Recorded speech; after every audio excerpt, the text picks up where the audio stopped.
Just imagine कि आप school में 8th क्लास के स्टूडेंट हो और 8th क्लास में आप अभी अभी पहुंचे हो। आप अपनी क्लास में सबसे लास्ट में आते हो। मतलब टीचर्स मानते हैं कि इस लड़के का लाइफ में कुछ भी नहीं हो सकता। आपको हर एक क्लास पास करवाने के लिए भी आपके फादर को आपके स्कूल के प्रिंसिपल के पास जाना पड़ता है और कहना पड़ता है कि प्लीज इसे पास करवा दो, बस इस साल नेक्स्ट ईयर में प्रमोट करवा दो।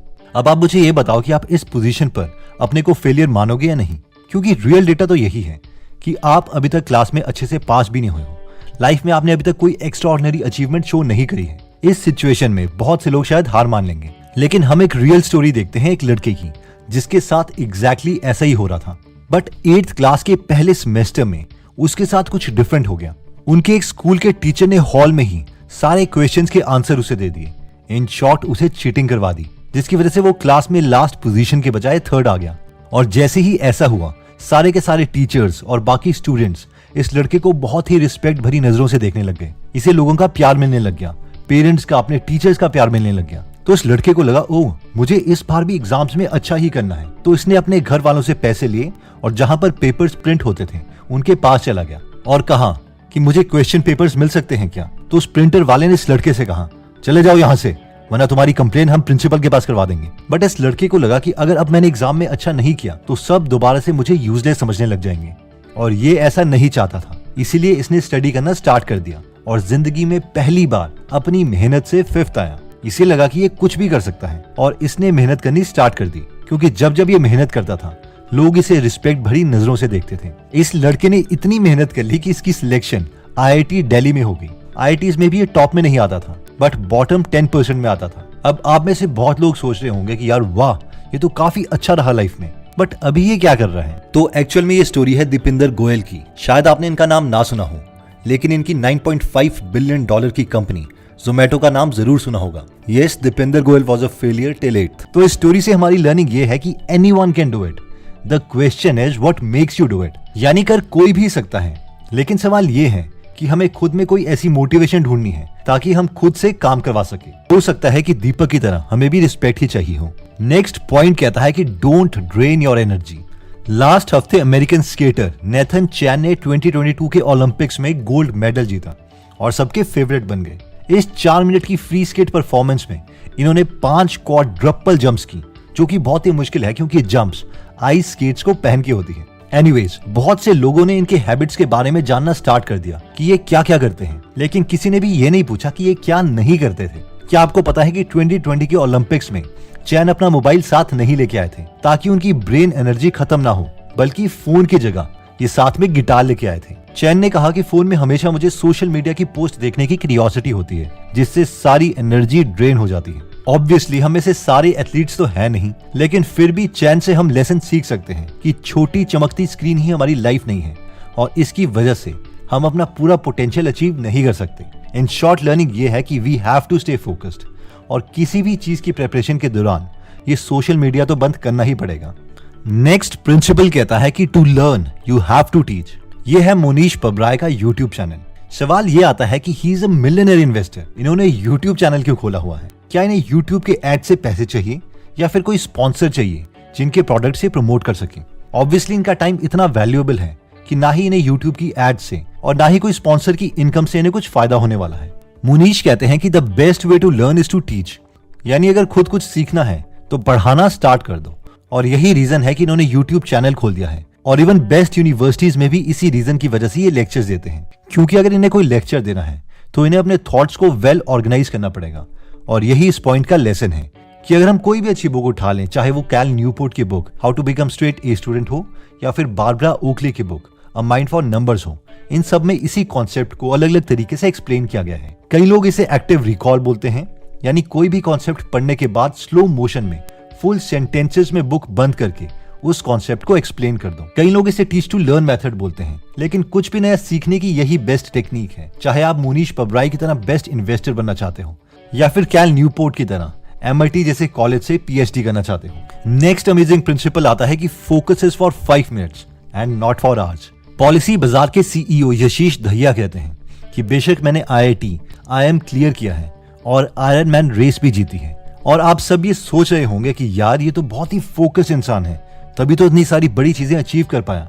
लेकिन उनके अकॉर्डिंग बचपन में वो बहुत ही अनफोकस्ड थे। हर बार क्लास में वो खिड़की से बाहर देखते रहते और जिसके लिए टीचर्स उन्हें बार बार चौक से मारते और कहते, यशीश यहाँ पर देखो, क्लास में फोकस करो, तुम कर क्या रहे हो।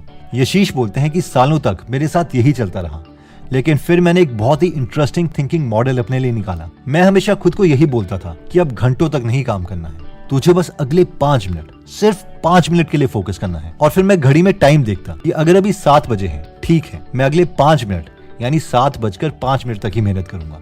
जितना होगा ठीक है, वरना नहीं होगा तो भी ठीक है। और ऐसा करने से उनके अगले 5 मिनट बहुत ही फोकस पढ़ाई होती थी। फिर दोबारा से वो खुद को पक्का यकीन दिलवा देते कि अब वो 7:05 से 7:10 तक ही पढ़ेंगे। और अगेन वो अगले 5 मिनट तक अपनी पूरी एनर्जी उसमें फोकस कर देते और ऐसा करते करते वो दिन के 6-7 घंटे आईआईटी की प्रिपरेशन के लिए दे देते।